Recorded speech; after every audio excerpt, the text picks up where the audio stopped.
Hola, monthly confessions, Lima, Peru. So, Cliff Note version is Lima opened me up to remembering who I really am and the importance of boundaries. Boundaries in my schedule, my work, love languages, social events, exercise, and health. I'm leaving Lima humble, grateful, and expanded. Okay, let's do the real deal. Oh, Lima, where do I begin? Such a lush, rich, and expansive country, from history, food, and diversity of population. My intention for Lima was to work on becoming a softer person. I've realized after living with different people from other countries that I'm often misunderstood. The weather was better in Lima, but the clouds started to take a toll on me. Thankfully, the sun came out over the last 3 days on and off, which was a nice distraction.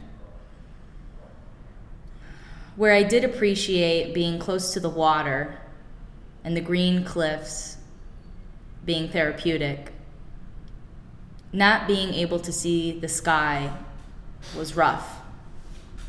So I allowed the ocean to be my anchor during those bad days.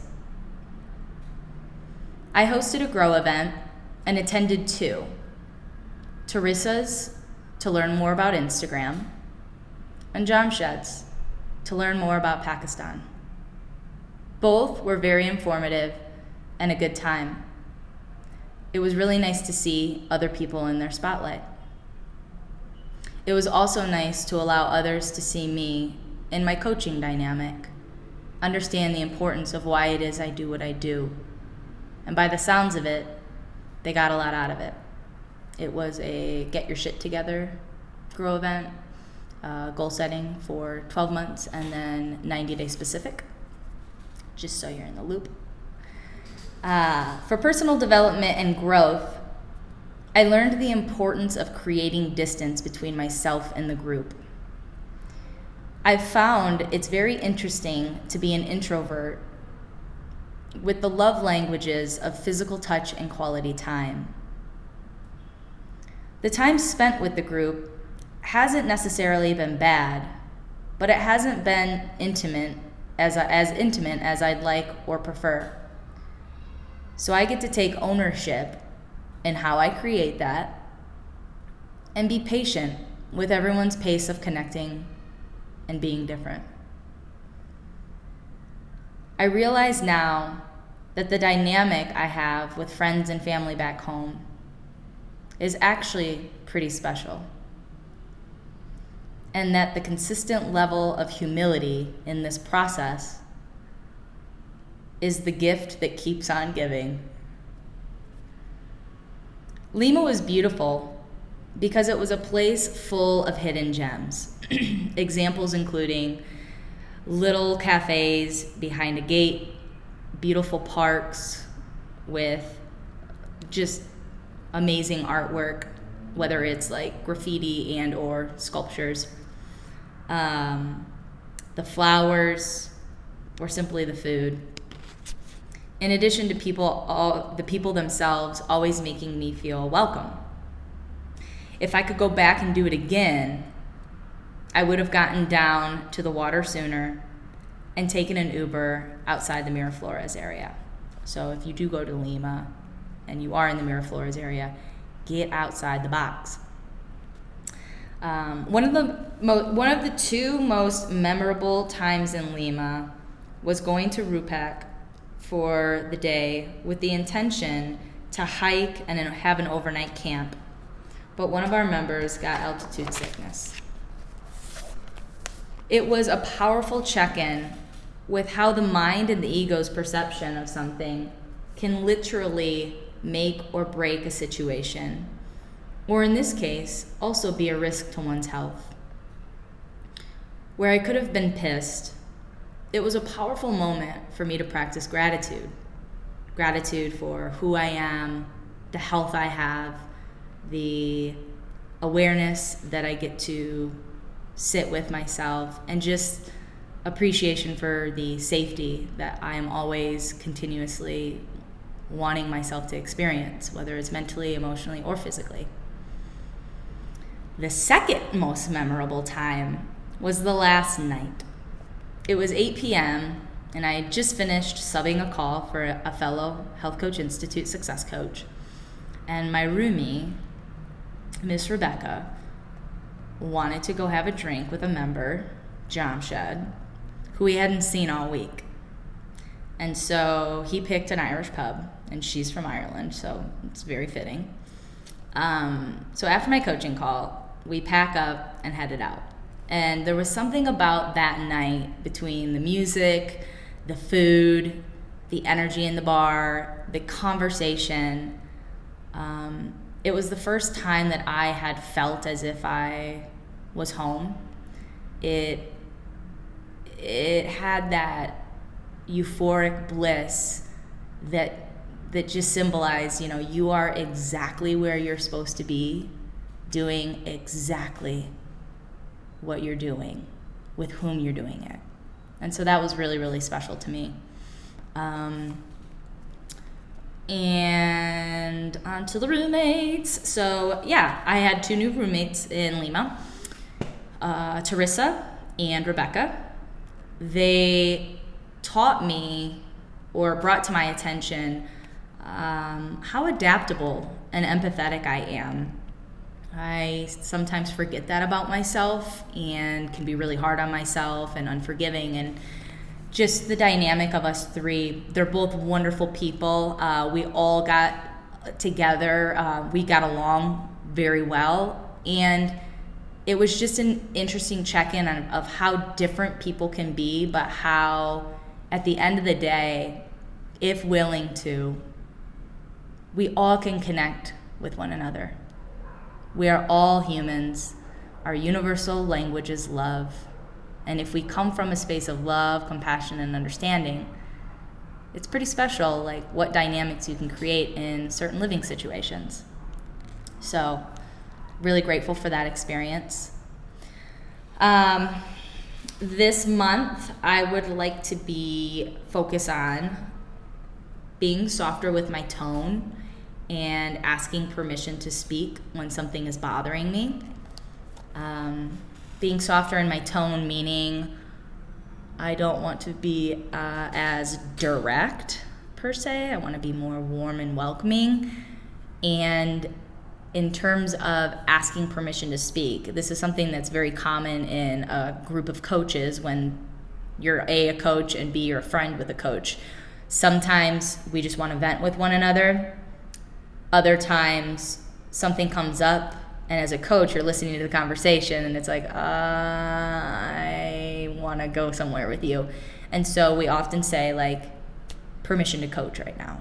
And so in this case, I'm going to be asking, like, permission to speak out, because I oftentimes, especially as an introvert, pull back and just will, like, go with the flow so I can be easy. Adaptable, right? It's probably because I'm a middle child. But I don't want to. I think that in this process of allowing people to be able to connect with me and understand me more, I get to use my voice more. And where I'm not understood in the directness and the tone I use, I get to become more aware of that, lighten my tone, but also speak my truth, so that I'm not discrediting myself or my opinions. I think more people than not, more often than not, get in that realm of, well, I'm not going to speak up because I don't want to, like, put gas on the fire or ruffle the feathers or draw this project out or have this argument with my spouse. And that's not cool. That's exactly what's preventing you from being connected. People I'd like to get to know more this month is Kevin and Lara. what am I most excited about for Medellin is the humidity, the sunshine, the sunny temp, or the summer temps, and the loving culture. So, fun fact, in Chile, it was month 1. I wasn't really like needing any attention, right? Month 2, I would have liked to go to a club and like dance with someone and be touched. But their culture is not that sort in which if they dance with you or like get touchy-feely or kiss or there's any interaction, they're very French-like in the fact like, oh, you're going to meet my parents tomorrow then. Or like 2 days later. Like, we're together now. And I don't know. When you're traveling every 20 to 30 days, you ain't got time for that. And so Colombians, or paisas, as they call one another, they're loving. You get a hug and a kiss just for a hello, even if you're a stranger.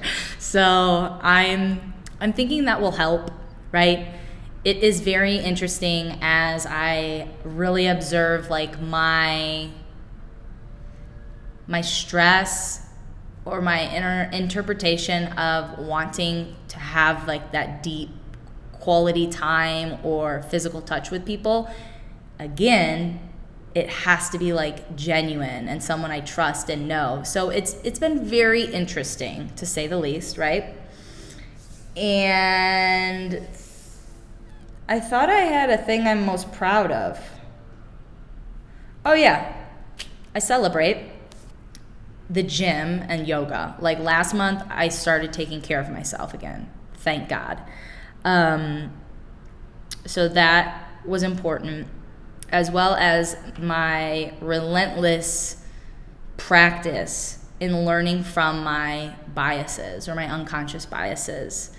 I really am appreciating the more awareness and the more attention I give to it, the expansion it allows me to have and to experience with other people. Unconscious biases happen in all of us. And I just really want, if there's anything you take away besides like Lima and the beautifulness of the culture, I encourage you to start becoming aware of your unconscious biases or your judgments or your viewpoints that you have towards certain individuals or places, and start becoming educated. Become aware of how it's impacting you, and become educated in how it may not be true or may be different than what your automatic wiring is telling you in regards to that person, place, or thing for that matter. Because without bringing awareness and taking ownership in your biases, it's inhibiting you from being able to experience someone or somewhere in the true beauty and authenticity that they both inquire, like the person or the place. So I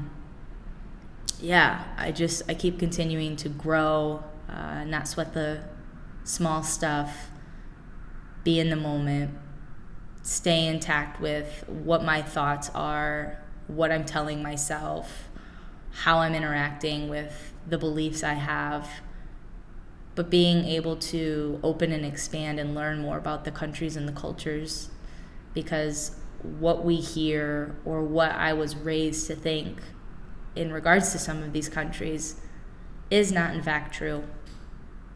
And that's the beautiful part. So that's all I got. That's a wrap. And I will see you in a month. Ciao, ciao.